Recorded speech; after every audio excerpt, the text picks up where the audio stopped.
Hello everyone. आज के class में हम बीपीएससी टीचर 3.0 और स्टेट 2024 के लिए साइकोलॉजी क्लास 11 का पहला चैप्टर आज हम कंप्लीट करेंगे, जो है मनोविज्ञान क्या है। जैसे आपको पता है कि और जैसे मैंने आपको बताया था कि हम क्लास 11 और क्लास 12 का चैप्टर वाइज आपको क्वेश्चन आंसर कराया जाएगा।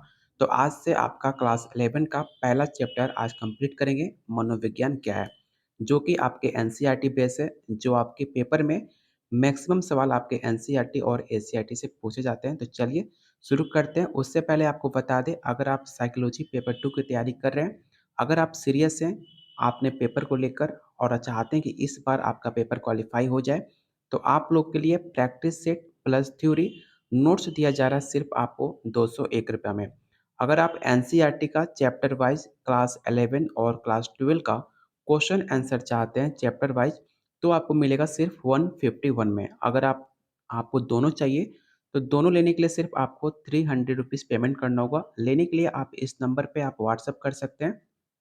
चलिए शुरू करते हैं आज का पहला क्वेश्चन, जो है आपका पहला टॉपिक मनोविज्ञान क्या है। पहला क्वेश्चन है, मनोविज्ञान शब्द की उत्पत्ति कहाँ से हुई थी। पहला ऑप्शन है लैटिन, स्पेनिश, ग्रीक या ऑप्शन डी इटालवी। मैंने आपको आंसर इसका बता चुका हूँ पहले, तो इसमें गलती आप मत कीजिएगा और ये सवाल आपके स्टेट में पूछा जा चुका है।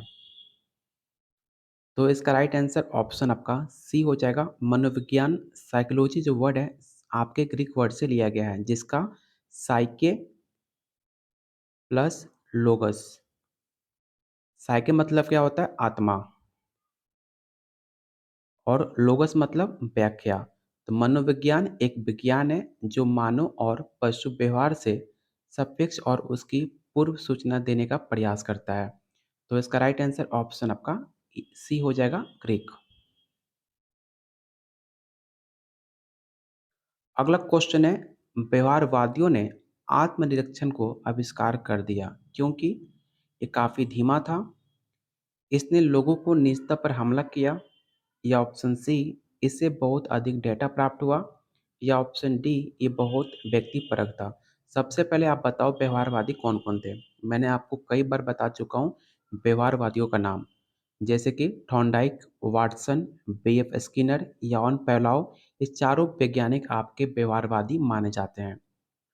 तो आपको बताना है कि व्यवहारवादी आपके आत्मनिरीक्षण को क्यों आविष्कार कर दिया गया था। तो इसका राइट आंसर ऑप्शन बी हो जाएगा। इसने लोगों की निजता पर हमला किया, इसलिए इसको अस्वीकार कर दिया गया। ये सारे क्वेश्चन आपके एनसीईआरटी चैप्टर 1 का 11 क्लास का चैप्टर 1 मनोविज्ञान क्या है, उसमें आप जब थ्योरी पढ़ोगे तो आपको एक क्वेश्चन देखने को मिलेगा। तो ऑप्शन बी आपका राइट आंसर होगा। सॉरी, इसका राइट आंसर ऑप्शन डी हो जाएगा। ये बहुत व्यक्तिपरक था। इसको लेकर थोड़ा एक बार आप गूगल कर लेना, मैं एक बार इसे क्रॉस चेक कर लूँगा। मेरे हिसाब से इसका आंसर बी होना चाहिए था, लेकिन इसका राइट आंसर ऑप्शन डी लेके चलिएगा, क्योंकि जितना भी क्वेश्चन है इसमें ऑफिशियली आंसर ऑप्शन डी हो जाएगा। ये ये बहुत व्यक्तिपरक था। क्वेश्चन थर्ड है, व्यवहार एवं मानसिक प्रक्रियाओं को वैज्ञानिक अध्ययन क्या कहलाता है। काफ़ी आसान सा सवाल है। समाजशास्त्र, जीव विज्ञान, मनोविज्ञान या ऑप्शन डी मनोविज्ञान। तो आप मनोविज्ञान की क्लास कर रहे हो तो इसका राइट आंसर ऑप्शन डी हो जाएगा, जिसमें आपके व्यवहार और मानसिक प्रक्रियाओं का वैज्ञानिक अध्ययन मनोविज्ञान कहलाता है। तो ऑप्शन डी आपका राइट आंसर होगा। अगला क्वेश्चन है, आधुनिक मनोविज्ञान का जनक किसे कहा जाता है। मैंने आपको कई बार बता चुका हूँ आधुनिक मनोविज्ञान के जनक किसे कहा जाता है। पहला ऑप्शन है सिगमंड फ्राइड, ऑप्शन बी है इवान पावलोव, जॉन वाटसन या ऑप्शन डी विलियम वुंट। मैंने पिछले क्लास में आपको बताया था आधुनिक मनोविज्ञान के जनक किसे कहा जाता है, तो उम्मीद करता हूँ आप इसमें गलती नहीं करोगे, क्योंकि सवाल आपके पेपर में भी पूछा जा चुका है। तो इसका राइट आंसर ऑप्शन डी हो जाएगा, विलियम वुंट। बहुत सारे कन्फ्यूजन होता है सिगमंड फ्रॉइड को लेकर, तो सिगमंड फ्रॉइड आप गलती से टिक आउट मत कीजिएगा। आधुनिक मनोविज्ञान के जनक आपके विलियम वुंट को माना जाता है, जिनका जन्म 16 अगस्त 1832 को हुआ था और इनकी मृत्यु 31 अगस्त 1920 के करीब माना जाता है। वुंट ने मनोविज्ञान को विज्ञान माना और उन्होंने सबसे पहले अपने आप को मनोविज्ञानी कहा था। ये स्टेटमेंट याद रखना कि वुंट ने मनोविज्ञान को विज्ञान माना और उन्होंने सबसे पहले अपने आप को मनोविज्ञान माना था। ये स्टेटमेंट आपके पेपर में पूछा जा चुका है, तो याद रखना स्टेटमेंट आपके विलियम वुंट का था। तो ऑप्शन डी आपका राइट आंसर होगा। चलते हैं अगले क्वेश्चन पे। अगला क्वेश्चन है, फ्राइड ने मनोवैज्ञानिक का समर्थन किया था। आपको बताना है कि फ्राइड साहब ने किस मनोवैज्ञानिक का सपोर्ट किया था या समर्थन किया था। पहला ऑप्शन है मनोगतिक, सांस्कृतिक, सचेत या ऑप्शन डी बायोडायनेमिक।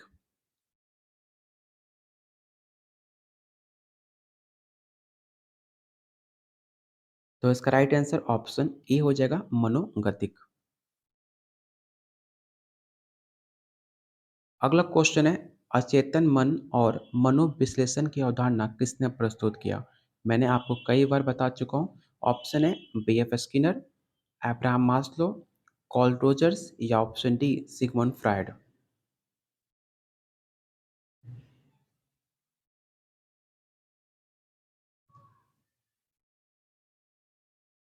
तो इसका राइट आंसर ऑप्शन आपका डी हो जाएगा। सिगमंड फ्रॉइड ने अचेतन मन का और मनोविश्लेषण की अवधारणा दी थी।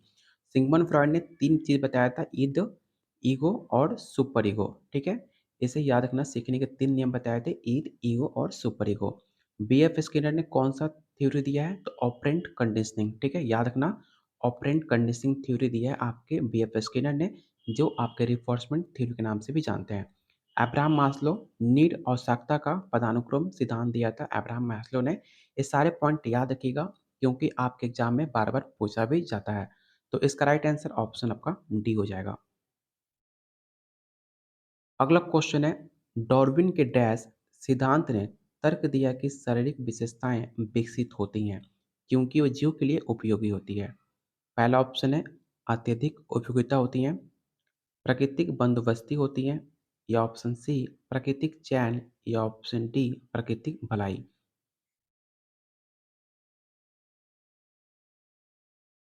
तो इसका राइट आंसर ऑप्शन आपका सी हो जाएगा, प्राकृतिक चयन। डार्विन को लेकर और भी सवाल पूछे जाते हैं, जैसे कि चार्ल्स डार्विन का मानना था कि हम सभी के पूर्वज एक ही हैं। हर प्रजाति, चाहे वो इंसान हो, चाहे पेड़ पौधे हो या जानवर हो, सभी एक दूसरे से हम संबंधित होते हैं। और आपके डार्विन ने विकासवाद का सिद्धांत दिया था। याद रखना कि डार्विन ने विकासवाद, ये सवाल आपसे पूछा जाता है कि विकासवाद सिद्धांत किसने दिया था। तो याद रखना, चार्ल्स डार्विन ने आपके विकासवाद सिद्धांत दिया था। तो ऑप्शन सी आपका राइट आंसर हो जाएगा। क्वेश्चन 8 है, जीन और आनुवंशिकता व्यवहार को कैसे प्रभावित करता है। इसका अध्ययन किस मनोवैज्ञानिक परिप्रेक्ष्य के अंतर्गत आता है। पहला ऑप्शन है व्यवहारिक, ऑप्शन बी है संज्ञानात्मक, ऑप्शन सी है जैविक, या ऑप्शन डी मानवतावादी। तो आंसर आपको दिख चुका है, जैविक। जैविक कैसे हुआ, जो आपके हेरिडिटी होता है, जो आपका जीन होता है, ठीक है, जीन से आपका जो आनुवांशिक गुण आते हैं, जो आपके पापा का हुआ, चाहे मम्मी का या दादा का, नानी का, कोई ऐसा गुण होता है जो आपके अंदर ट्रांसफर हो जाता है। वो सब किस वजह से होता है, वो आपके हेरिडिटी की वजह से होता है। इसलिए इसका आंसर ऑप्शन सी होगा, जैविक। क्वेश्चन 9 है, मनोविज्ञान में संज्ञानात्मक परिप्रेक्ष्य पर ध्यान किसने केंद्रित किया जाता है। पहला ऑप्शन है अवलोकन योग्य व्यवहार, अचेतन इच्छाएं, या ऑप्शन सी सोच और स्मृति जैसी मानसिक प्रक्रियाएं, या ऑप्शन डी पर्यावरणीय कारक।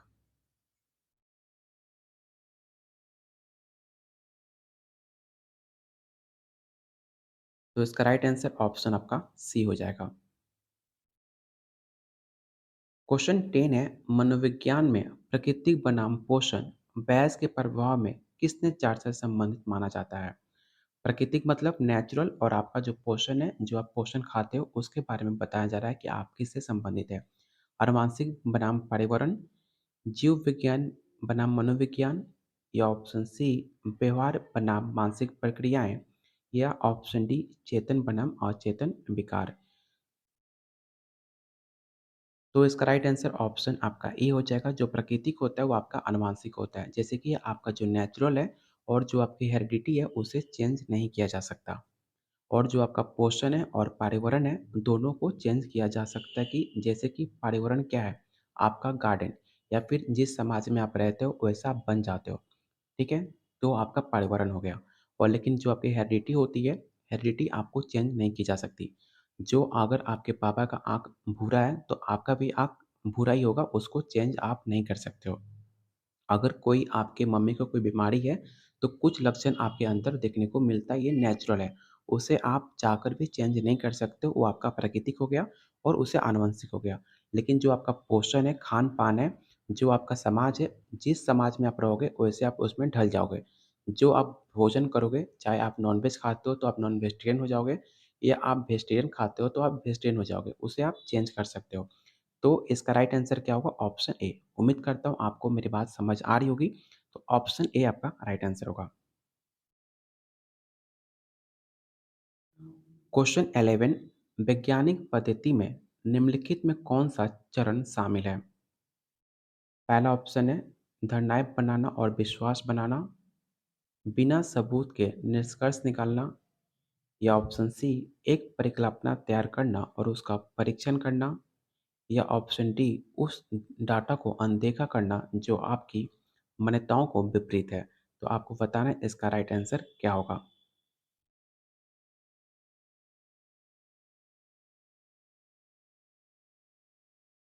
तो इसका राइट आंसर ऑप्शन आपका सी हो जाएगा, एक परिकल्पना तैयार करना और उसका परीक्षण करना। ऑप्शन सी आपका राइट आंसर होगा। क्वेश्चन 12 है, सहसंबंध से क्या तात्पर्य है? पहला ऑप्शन है कारण, संबंध, संपुष्टि, या ऑप्शन डी एसोसिएशन।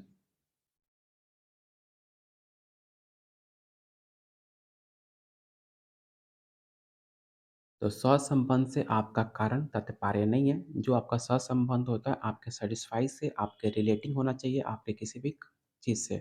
तो कारण आपका सहसंबंध का तात्पर्य नहीं माना जाता।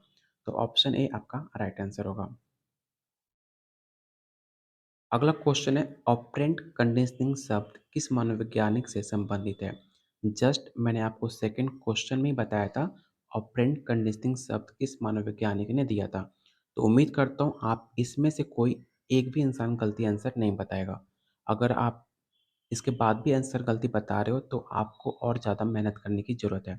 जो भी मैं पॉइंट बोलता हूँ, सारे पॉइंट आपके एग्ज़ाम में कहीं न कहीं पूछे होते हैं, वही मैं आपको रिपीट करता हूँ। तो मेरी बातों को ध्यान से सुनिएगा और जितना कुछ मैं आपको बताता हूँ कि इम्पोर्टेंट है, इसे नोट डाउन कर लीजिए। तो आप इसे कोशिश कीजिए नोट डाउन कर लेने के लिए, क्योंकि डायरेक्ट आपके एग्ज़ाम में क्वेश्चन देखने को मिलता है। तो इसका राइट आंसर क्या होगा? तो इसका राइट आंसर ऑप्शन आपका ए हो जाएगा, बीएफ स्किनर। बीएफ स्किनर का जन्म कब हुआ था? तो 20 मार्च 1904 में इनका जन्म हुआ था। इन्होंने बताया था अपने ऑपरेंट कंडीशनिंग थ्योरी में कि जो भाषा अनुकरण और रिफोर्समेंट के माध्यम से सीखी जाती है। कोई भी बच्चा होता है तो बच्चा भाषा कैसे सीखता है? इनके अनुसार भाषा बच्चा तब सीखता है जब किसी का अनुकरण करे, जब उसे कोई रिफोर्समेंट फ़ोर्स किया जाए बच्चा को भाषा सीखने के लिए, तब वो भाषा सीखता है। इनका ऑपरेंट कंडीशनिंग थ्योरी में अनुकरण विधि के बारे में ज़्यादा बात किया था। याद रखिएगा ऑप्शन ए आपका राइट आंसर हो जाएगा।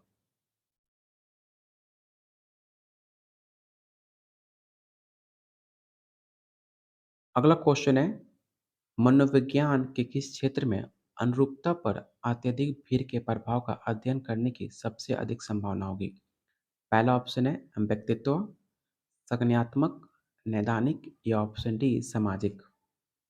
तो काफ़ी आसान सा सवाल है। जहाँ पर आपकी अत्यधिक भीड़ का प्रभाव हो, भीड़ कहाँ होता है? जहाँ पर समाज होता है। जहाँ पे आप ज़्यादा पॉपुलेशन हो, वहाँ पर समाज ज़्यादा देखने को मिलता है।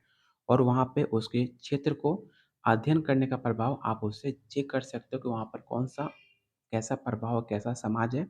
वहाँ पर जाकर आप उसकी जानकारी इकट्ठा कर सकते हो। तो ऑप्शन डी आपका राइट आंसर होगा। अगला क्वेश्चन काफ़ी आसान सा सवाल है। मैंने आपको पहले भी बता चुका हूँ अपने प्रैक्टिस सेट में। टोटल अभी तक हमने 30 प्रैक्टिस सेट कर लिया है, ठीक है?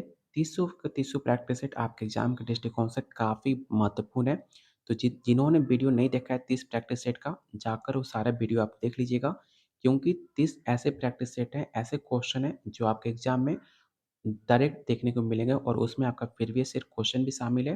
तो जाकर वीडियो ज़रूर देख लीजिएगा। ऑप्शन है व्यवहारिक, संज्ञानात्मक, मनोविश्लेषण या ऑप्शन डी मानवतावादी। तो इसका राइट आंसर ऑप्शन आपका डी हो जाएगा। आत्मबोध की अवधारणा आपके मानवतावादी दिया था। व्यवहारिक कौन है? मैंने फर्स्ट क्वेश्चन में बताया था, वाटसन, स्किनर, पावलोव और थॉर्नडाइक। संज्ञानात्मक कौन है? जीन पियाजे। ठीक है, याद रखना, जीन पियाजे जो आपके स्विट्जरलैंड के वैज्ञानिक माने जाते हैं। मनोविश्लेषण कौन है? तो आपके सिगमंड फ्रॉयड। ठीक है, इनका नाम याद रखना, सिगमंड फ्रॉयड ने मनोविश्लेषण के बारे में बात की है। और इसका राइट आंसर ऑप्शन आपका डी हो जाएगा। और जितने लोग आप वीडियो देख रहे हो, वीडियो को लाइक शेयर ज़रूर कर दीजिएगा। अगर आप चाहते हो आपकी क्लास 11 और 12 का टॉपिक वाइज आपका पूरा क्वेश्चन आंसर करा दिया जाए, तो आप पे डिपेंड करता है आप चाहते हो कि नहीं चाहते हो। अगर आप चाहते हो कि पूरा चैप्टर कंप्लीट किया जाए आपके एग्ज़ाम से पहले, तो वीडियो को लाइक करना बिल्कुल मत भूलना। लाइक तो पहले अभी कर दो, और शेयर जाकर अभी वीडियो के बाद या इस वीडियो को देखते समय अपने दोस्तों में, अपने ग्रुप्स में वीडियो को ज़रूर शेयर कीजिएगा, क्योंकि बहुत सारे ऐसे बच्चे हैं जिनके पास संसाधन नहीं है, पैसे नहीं है पढ़ने के लिए, तो उनके पास वीडियो ज़रूर पहुँचाइए। कम से कम वीडियो के माध्यम से वो अपना सिलेबस कंप्लीट कर पाएँ। तो किसी का भला ज़रूर कीजिएगा अपने दोस्तों में, अपने ग्रुप्स में वीडियो को शेयर करके।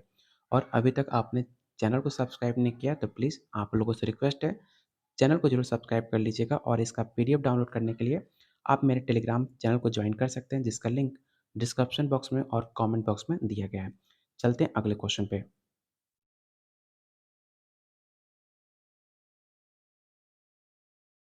क्वेश्चन, अधिकांश मानव व्यवहार को आसानी से समझाया जा सकता है या उनके कई कारण हैं, या ऑप्शन सी अचेतन इच्छाओं से उत्पन्न होता है, या ऑप्शन डी सामाजिक प्रभाव पर निर्भर करता है। और इसमें मुझे उम्मीद है कि आप लोग गलती करोगे।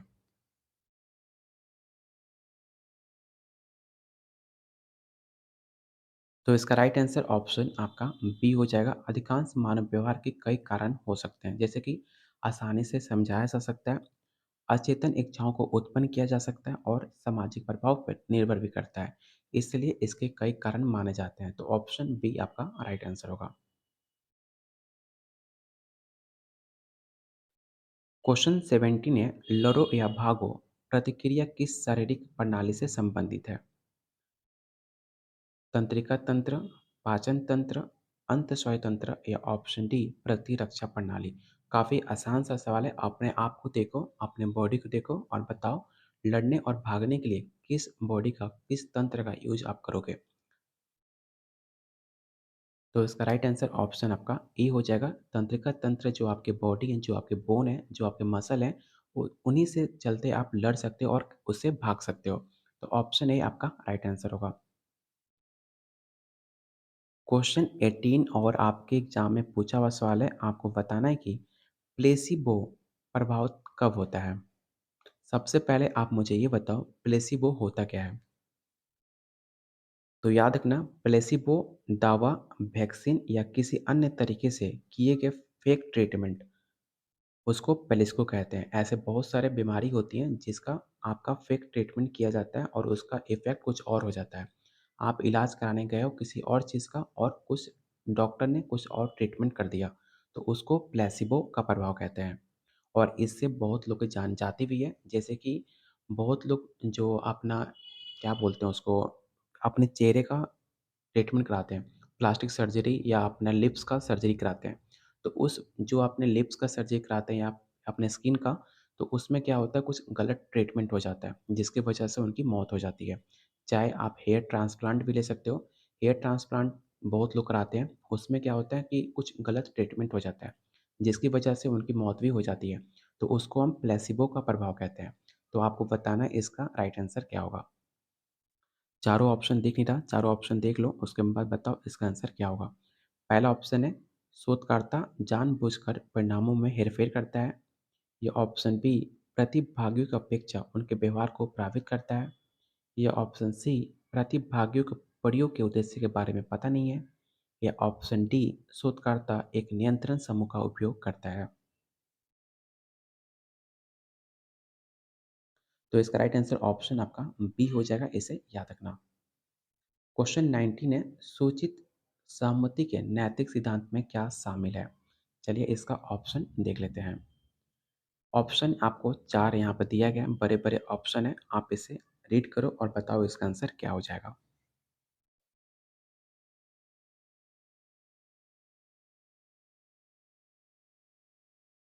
तो इसका राइट आंसर ऑप्शन सी हो जाएगा। ये सुनिश्चित करता है कि प्रतिभागियों को अध्ययन के उद्देश्य और प्रतिक्रियाओं के बारे में पूरी जानकारी हो, जो आपके नैतिक विकास, जिसे आप मोरल रीजनिंग के नाम से भी जानते हो, ठीक है? नैतिकता तर्कना, इसे याद रखना, ठीक है? ऑप्शन सी आपका राइट आंसर होगा। क्वेश्चन 20 है, निम्नलिखित में कौन केंद्रीय प्रवृत्ति का माप है? रेंज, मानसिक विचलन, भिन्नता या ऑप्शन डी मतलब। मैंने ये क्वेश्चन आपको प्रैक्टिस सेट में करा चुका हूँ, जाकर आप वीडियो ज़रूर देख लेना, क्योंकि आपके प्रैक्टिस सेट में जितने भी क्वेश्चन हैं आपके सारे एनसीईआरटी और एससीईआरटी पे से और आपके प्रीवियस ईयर क्वेश्चन के आधार पे है। बहुत सारे ऐसे क्वेश्चन मिलेंगे जो आपको मैंने ऑलरेडी प्रैक्टिस सेट में करा चुका हूँ, तो सारे प्रैक्टिस सेट ज़रूर देख लेना, आपके एग्जाम में काफ़ी हेल्पफुल आएगा। तो इसका राइट आंसर ऑप्शन डी हो जाएगा मतलब।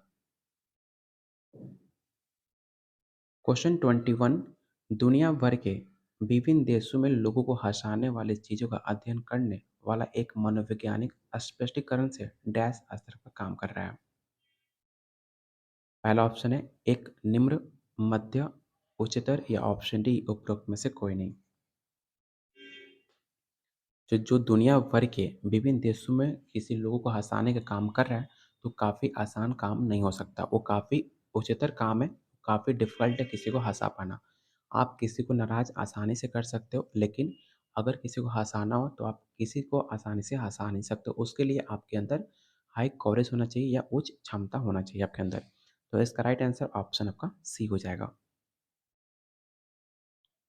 क्वेश्चन 22 कह रहा है कि निम्नलिखित में कौन मनोवैज्ञानिक ने संरचनावादी स्कूल से सबसे अधिक निकटता से जुड़ा था? मतलब आपको ऐसे मनोवैज्ञानिक के बारे में बताना है जो स्कूल की सबसे अधिक निकटता से जुड़ा हो। पहला ऑप्शन है टीचनर, जेम्स उन्ट, ऑप्शन सी है डेस्कार्टेस या ऑप्शन डी वाटसन।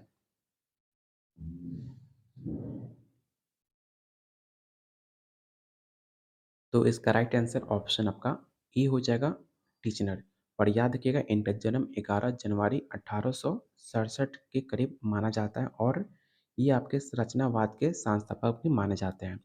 ठीक है, संरचनावादी स्कूल से संबंधित थे ये, लेकिन टीचनर आपके संरचनावादी संस्थापक भी माने जाते हैं। इसे याद रखिएगा, ऑप्शन ए आपका राइट आंसर होगा। अगला क्वेश्चन है, अचानक तीव्र भय या चिंता का दौर पड़ना, इसका विशिष्ट लक्षण क्या है? डाइपोलर विकार, ऑप्शन बी है सिजोफ्रेनिया या ऑप्शन सी जुनूनी बाध्यकारी विकार या ऑप्शन डी आतंक विकार। और मैंने आपको बाइपोलर डिसऑर्डर के बारे में मैंने बहुत बार बता चुका हूँ और आपको बताना है इसका राइट आंसर क्या हो जाएगा।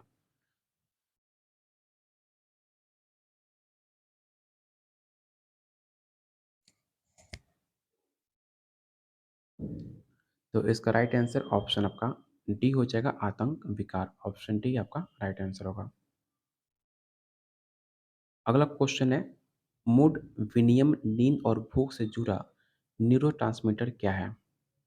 एक डोपामाइन है या ऑप्शन बी सेरोटोनिन है या ऑप्शन सी एसिटाइलकोलाइन है या ऑप्शन डी गाबा है। आपको बताना है इसका राइट आंसर क्या होगा। तो इसका राइट आंसर ऑप्शन आपका बी हो जाएगा, सेरोटोनिन। सेरोटोनिन क्या होता है? तो सेरोटोनिन का लेवल कम होने से आपको चिंता, नींद की समस्या, कब्ज होना, फोबिया और मानसिक बीमारियों का खतरा हो सकता है। इसलिए आपका सेरोटोनिन काफ़ी ज़्यादा रिलेटेड होता है आपके मूड से और आपके नींद और भूख से जुड़ा होता है। तो ऑप्शन बी आपका राइट आंसर होगा। क्वेश्चन 25 है, कौन सा मनोवैज्ञानिक परिप्रेक्ष्य व्यवहार पर सांस्कृतिक और सामाजिक कारकों को प्रभावित जोर देता है? पहला ऑप्शन है व्यवहारिक, ऑप्शन बी है संज्ञानात्मक या ऑप्शन सी सामाजिक संस्कृति या ऑप्शन डी है जैविक। तो इसका राइट आंसर ऑप्शन आपका सी हो जाएगा सामाजिक संस्कृति। इसमें एक और क्वेश्चन है, आप बताओ सामाजिक संस्कृति किसने दिया है, मतलब सोशल कल्चर, आप इसे इंग्लिश में क्या बोलोगे, सोशल कल्चर। तो सोशल कल्चर पे किसने बात किया है, किस मनोवैज्ञानिक ने सोशल कल्चर दिया है।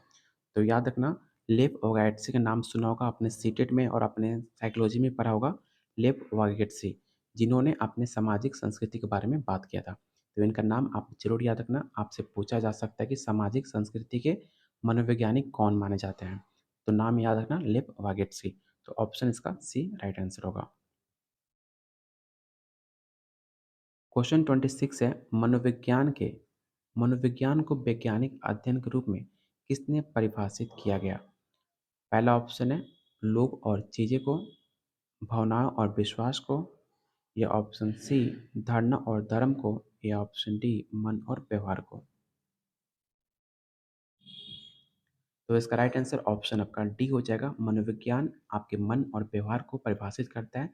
मनोविश्लेषण आपके फ्रॉइड साहब और व्यवहार आपके वाटसन साहब, दोनों को मिलाकर आपके मनोविश्लेषण में बात की गई है, इसे भी याद रखिएगा। क्वेश्चन 27 है, वैज्ञानिक दृष्टिकोण के बारे में मन वैज्ञानिक दृष्टिकोण डैश के बारे में प्रश्नों के उत्तर देने में डैश के बारे में प्रश्न की तुलना में अधिक उपयोगी होता है। आपको दो फिल इन द ब्लैंक दिख रहे हैं, आपको बताना है इन दो फिल इन द ब्लैंक में कौन सा ऑप्शन आप फिल करोगे। पहला ऑप्शन है तथ्य और मूल्य, ऑप्शन बी है विचार और भावनाएं, या ऑप्शन सी मूल्य और तथ्य, या ऑप्शन डी भावनाओं तथ्य। आपको बताना है इसमें क्या फील होगा। तो इसका राइट आंसर ऑप्शन आपका ए हो जाएगा, तथ्य और मूल्य। और अगला क्वेश्चन है, पाठ के अनुसार स्पष्टीकरण का निचला स्तर डैश प्रक्रियाओं से मेल खाता है। सामाजिक, सांस्कृतिक, जैविक, या ऑप्शन डी पारस्परिक। तो इसका राइट आंसर ऑप्शन आपका सी हो जाएगा। आज टोटल हमने 28 क्वेश्चन किए, अभी आपका चैप्टर 1 खत्म नहीं हुआ है। इसमें अभी और आपके 28 क्वेश्चन और बचे होंगे अप्रॉक्स। टोटल पहले चैप्टर से आपका अप्रॉक्स 55 या 56 क्वेश्चन है। तो वीडियो काफ़ी लंबा हो जाएगा, इसलिए आज के वीडियो में हम टोटल 28 क्वेश्चन करेंगे। और आप लोग कमेंट बॉक्स में बताइए आपने 28 में अपना स्कोर क्या है। और ये सारे क्वेश्चन ध्यान से पढ़ना, इसमें एक भी क्वेश्चन आप मिस मत करना, क्योंकि आपका जो भी सिलेबस है आपके एनसीईआरटी से क्वेश्चन पूछे जाएंगे। तो प्लीज़ कोई भी वीडियो मिस कर देना, लेकिन एनसीईआरटी को मिस मत करना। आपके भविष्य के लिए मैं बोल रहा हूँ, बाकी आपकी मर्जी। लेकिन आप लोग कोई भी क्वेश्चन में आपको डाउट हो, क्वेश्चन नंबर के साथ आप मेंशन करके आप कमेंट बॉक्स में मुझसे पूछ सकते हो। और वीडियो को लाइक शेयर करना बिल्कुल मत भूलना। अगर आपको इसका प्रैक्टिस सेट या नोट्स कुछ भी चाहिए, जैसे कि प्रैक्टिस सेट और थ्योरी चाहिए आपको, जिसमें आपको 1500 प्लस क्वेश्चन आंसर आपको मिलेगा और आपको थ्योरी के साथ दिया जाएगा सिर्फ 201 रुपये में। अगर आपको एनसीईआरटी का चैप्टर वाइज क्लास 11 और क्लास 12 का क्वेश्चन आंसर चाहिए तो सिर्फ आपको 151 में आपको दिया जा रहा है। अगर आपको दोनों चाहिए तो दोनों लेने के लिए सिर्फ आपको 300 पेमेंट करना होगा, जो आप इस नंबर पे आप मुझे व्हाट्सअप करके ले सकते हो। क्योंकि अभी तक बहुत सारे बच्चे ले चुके हैं और आपके पास काफ़ी कम टाइम है, तो डोंट वेस्ट योर टाइम। अभी आपके पास टाइम है, प्रॉपर से भी पढ़ाई कीजिए और बिहार में टीचर बनिए। इतना शानदार मौका आपको बिहार सरकार कभी नहीं मिलेगा। तो लेने के लिए इस नंबर पे आप व्हाट्सएप कीजिए। बाकी अगर आप चाहते हो डेली वीडियो चाहिए आपको क्लास एनसीईआरटी का, तो वीडियो को लाइक और शेयर करना बिल्कुल मत भूलिएगा। चलिए बहुत जल्द मिलते हैं अगले क्लास में।